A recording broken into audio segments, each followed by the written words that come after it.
covering news that matters. Fox 23 News at 5 starts right now.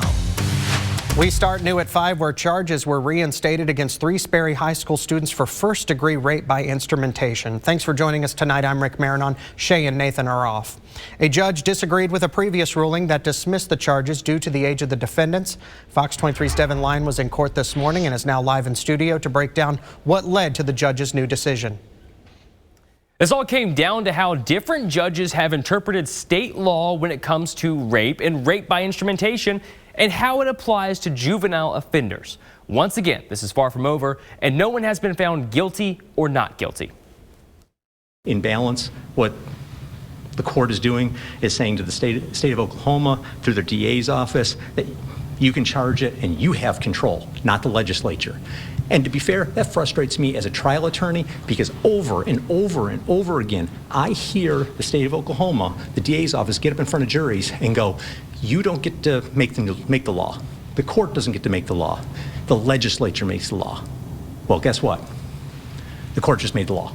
Defense attorneys representing 3 students from Sperry High School are furious with a district judge's ruling Friday morning. Did nothing sexual at all. No clothing was removed, no penetration was involved, and yet your elected DA and your tax dollars want these boys to be convicted as adults and making them sex offenders. Fox 23 told you in February the rape by instrumentation charges against those Sperry students were dismissed. The previous judge ruled they need to be tried as youthful offenders and not adults.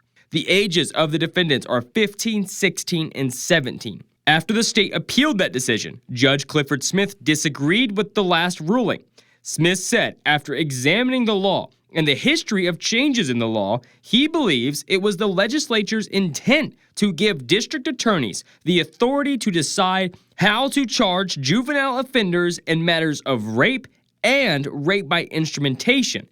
This means the prosecutors get to decide if the crime was serious enough to charge the students as adults. If you thought that it was a conflict of law, would have been, instead of taking a metaphorical wrecking ball to 3 kids' lives, 3 children's lives, Families' lives. What you would have done was you would have prosecuted it as a statute says, shall, as a youthful offender, and then you would have solicited, as the DA council does, to the legislature and says, we need you to clean this up.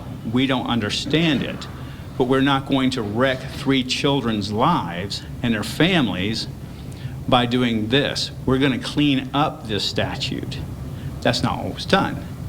So now we have this mess. All 3 defense attorneys plan to appeal this decision to the Oklahoma Court of Criminal Appeals.